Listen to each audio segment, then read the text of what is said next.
Cette vidéo a pour objectif de vous présenter 10 activités très simples à partir du matériel qu'on a présenté autour des nombres, de la construction des nombres et de ce qu'on peut faire avec des nombres en maternelle.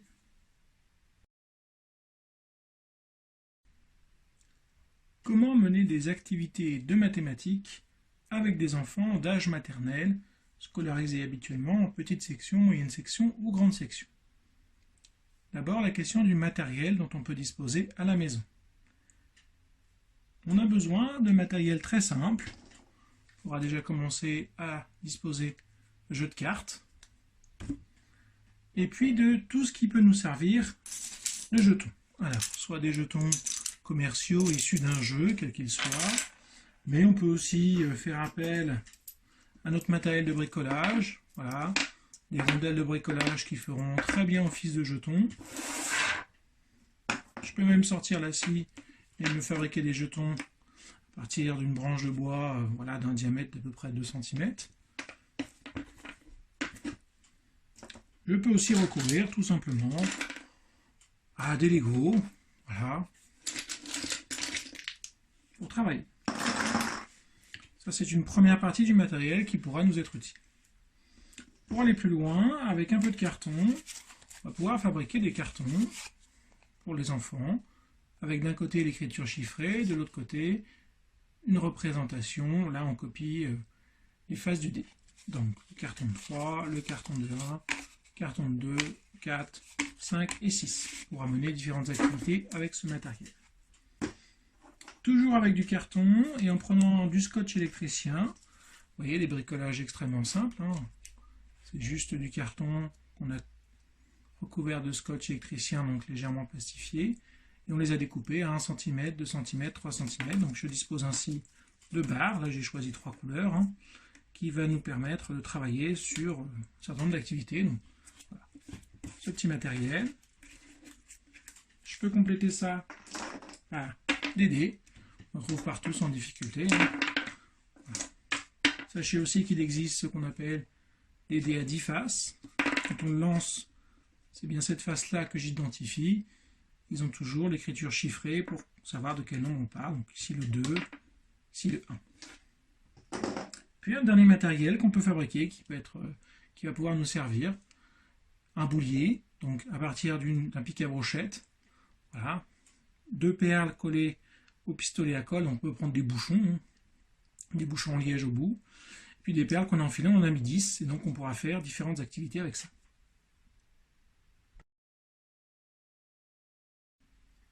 Activité 1, fabriquer une collection. On demande à l'enfant de fabriquer une collection. Donc là, on a vu qu'on pouvait utiliser différents jetons. Par simplicité, je vais utiliser ceci.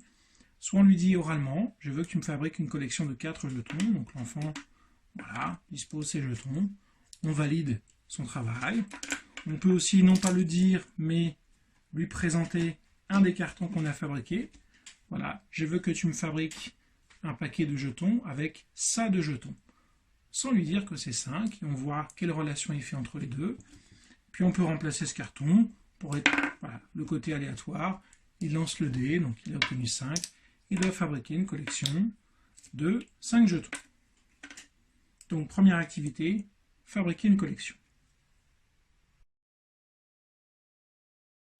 Deuxième activité, on va compléter une collection. Donc on donne à l'enfant, on présente une collection qui existe déjà. Donc là j'ai 2 jetons. Et puis je lui demande de rajouter des jetons pour au total en avoir, par exemple, 5. Donc c'est à lui, un jeton, encore un jeton, encore un et encore un, me donne 5. En plus je peux me servir du carton pour la validation ou vérifier si j'ai bon.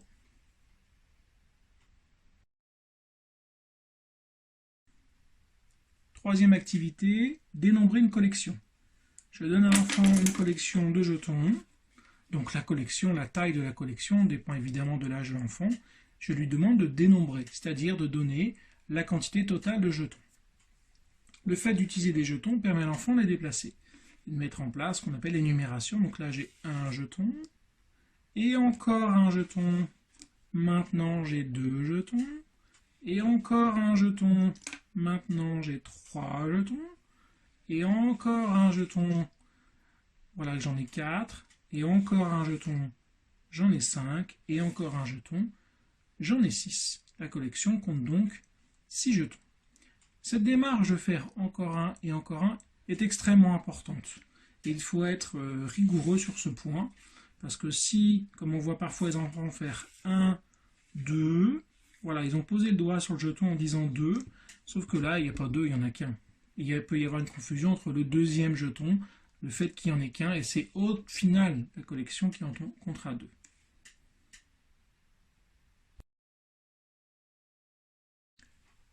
Quatrième activité, on va travailler sur ce qu'on appelle des compléments, c'est-à-dire, j'ai déjà 2 jetons, je cherche combien il en faut pour aller jusqu'à 5. Alors, c'est pas tout à fait la même chose que compléter une collection comme on a pu le faire tout à l'heure. Là, on va le faire un petit peu différemment. Donc, je vais présenter une collection à l'enfant. Je vais dénombrer avec lui, vérifier qu'on est d'accord sur la quantité. Donc là, il y a bien 5 jetons. On procède un et encore un comme on l'a vu. Et je lui demande de fermer les yeux et j'en cache dans un gobelet, par exemple, hein, sous un tissu, dans une boîte, quelque chose qui ferme. J'en cache une partie. Il rouvre les yeux et je lui demande, il y avait 5 jetons. Voilà, il en reste une quantité ici. Est-ce que tu peux me dire combien il y en a dans la boîte? Donc je travaille en fait sur la décomposition 5, c'est 3 et 2. Ce jeu peut être répété d'abord sur des petits nombres, 3, 4, 5, et puis sur des nombres plus grands à partir du moment où l'enfant arrive à trouver des procédures.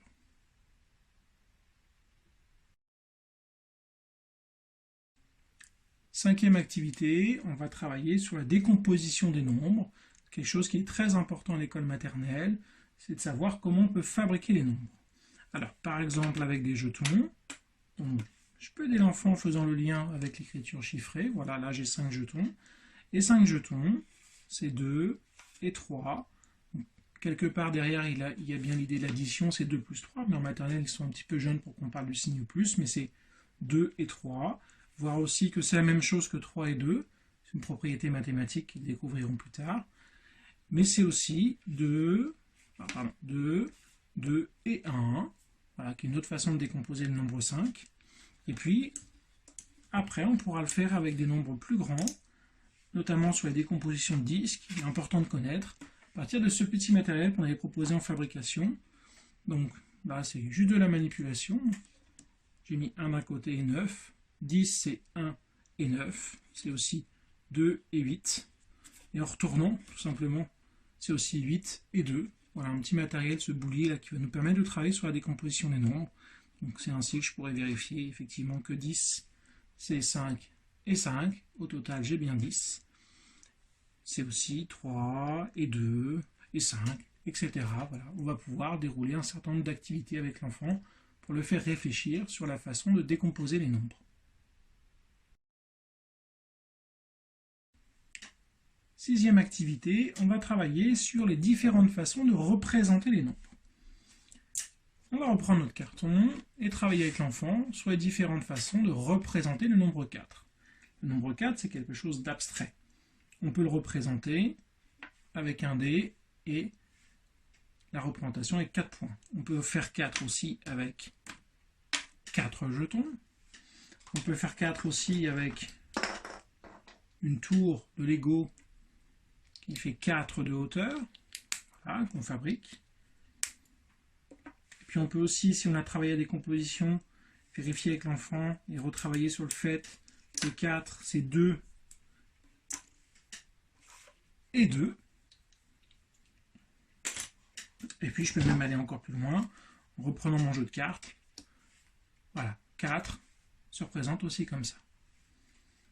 On pourra présenter l'activité différemment, en donnant le matériel à l'enfant, puis en le faisant à l'horizontale. Voilà, toutes les façons de faire 4, avec les jetons, avec différentes sortes de jetons.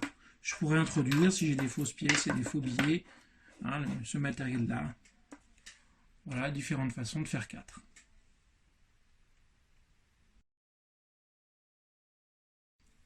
Septième activité, on va travailler sur la comparaison des nombres. Comparer les nombres, c'est chercher lequel est le plus petit, lequel est le plus grand. Donc soit à partir de mes cartons, Et ça a l'air simple, mais ça n'est pas tant que ça, puisqu'effectivement, il y a une difficulté. Donne-moi le carton qui représente le nombre le plus grand. En l'occurrence, ici, c'est 6. Il faut bien aider l'enfant à comprendre, mais c'est quelque chose de très abstrait, que derrière cette écriture avec un chiffre, il se cache une quantité. Donc, il peut être nécessaire d'abord, avec l'enfant, de faire fabriquer les quantités correspondantes avec des jetons, avant de travailler sur le travail de comparaison. Donc 6, c'est plus grand que 4, parce que j'ai bien le même nombre de jetons, et j'en ai encore 2 de plus. Ce travail de comparaison va donc se faire à partir des jetons, à partir de mes cartons, mais aussi je vais pouvoir commencer à travailler à partir du jeu de cartes, et des jeux très simples, comme juste de tirer 2 cartes au hasard, et de demander à l'enfant de me donner la carte qui représente le nombre le plus grand. Quand il sera un petit peu à l'aise, je vais pouvoir lui demander de classer des cartes de la plus petite à la plus grande. Prenons 3 cartes au hasard dans le jeu. On les retourne. 9, 8 et 10. Je dois les classer de la plus petite à la plus grande. D'abord 8, puis 9, puis 10. 8e activité, nous allons travailler sur l'ordre des nombres et la façon dont ils sont rangés. Donc je peux dans un premier temps travailler avec l'enfant sur la lecture des nombres dans l'ordre. 1, 2, 3, 4, 5. Voilà, faire répéter la comptine numérique à l'oral. 1, 2, 3, 4, 5, 6. Je peux aussi lui donner les cartes dans le désordre. Je les mélange, je lui demande de les remettre lui dans l'ordre, donc il va faire ce même travail de remise en ordre. Voilà. Je peux aussi lui demander de fermer les yeux, de disposer les cartes et d'avoir une carte mystère que je vais lui demander d'identifier. À ton avis, quelle est la carte qui se cache là derrière? 1, 2, 4, 5, c'est le 3, et en retournant, on vérifie s'il est juste ou pas. Et puis de la même façon, on va pouvoir commencer à leur apprendre à faire des réussites, d'abord avec les cartes de 1 jusqu'à 5, et puis éventuellement avec l'ensemble des cartes du jeu. Ce travail pourra s'accompagner d'une réflexion sur quel est le nombre précédent, c'est-à-dire celui qui arrive avant, quel est le nombre suivant. Voilà, je demande à l'enfant d'identifier cette carte, elle représente le nombre 6. Quel est le nombre qui est juste avant 6? Eh bien, c'est 5. Quel est le nombre qui est juste après 6? C'est 7. Donc, on travaillera sur des nombres qui sont adaptés à l'âge et à la connaissance des enfants.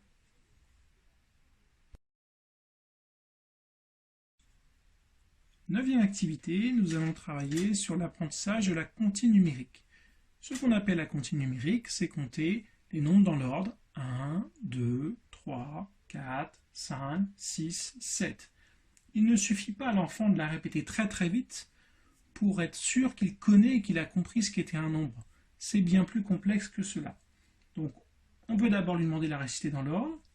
Dans un deuxième temps, on peut lui demander de la réciter en commençant à un nombre qu'on annonce. Attention, tu vas réciter la comptine numérique en commençant à partir de ce nombre-là. 6, 7, 8, 9, 10, 11, 12, 13. Certains enfants n'y arrivent pas et commencent à 1, 2, 3, 4. Ça montre une difficulté encore de mémorisation et de compréhension de la comptine numérique. Autre sous-activité qu'on peut faire, on demande à l'enfant de réciter la comptine numérique et à l'avance, on lui annonce le nombre auquel il doit s'arrêter. Donc, mon petit, tu vas réciter la comptine. Attention, tu vas t'arrêter à 14. Allez, c'est ton tour. 1, 2, 3, 4, 5, 6, 7, 8, 9, 10, 11, 12, 13, 14, 15. Ce qui va arriver souvent, puisque l'enfant aura du mal à se projeter. Sous-activité suivante, on commence à complexifier. On lui demande de compter à rebours, c'est-à-dire à l'envers. Donc, 5, 4, 3, 2, 1. Les cartes peuvent servir d'aide au départ pour aider à mémoriser. 4, 3, 2, 1.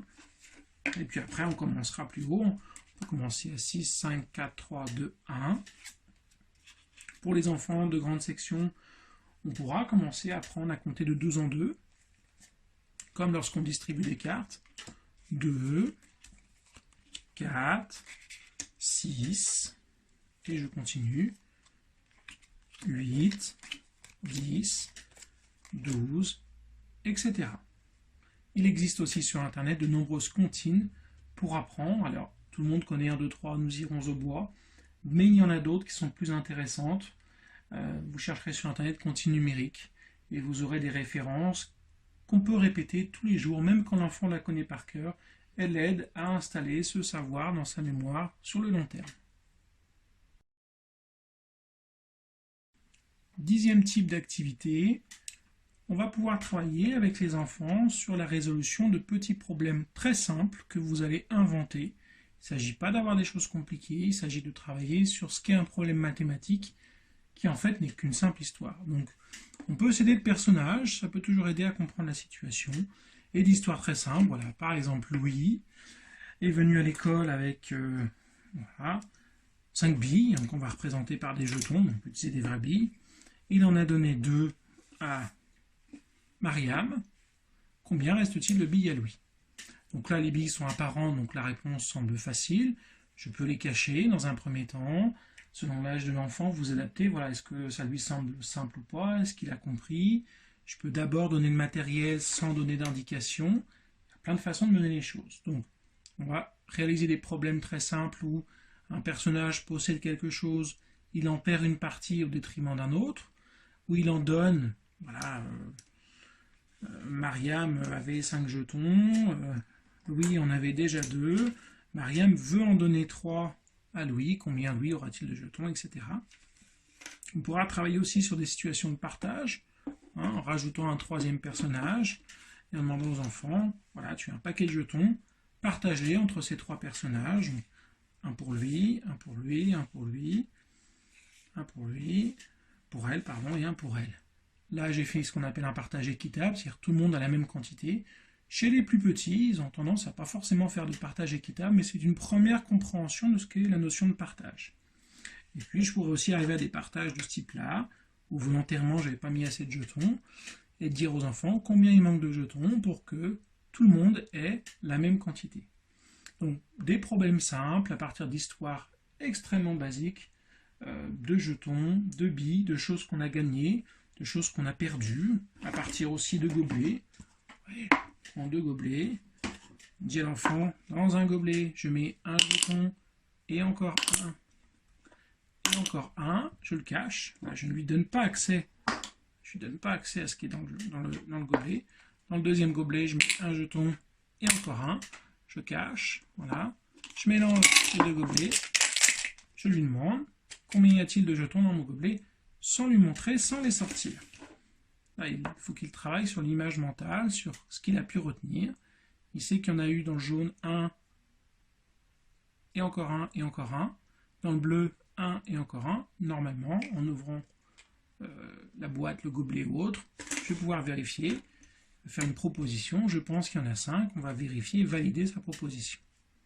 Voilà, vous trouverez de la même façon sur Internet des exemples de situations et différentes façons de faire des problèmes.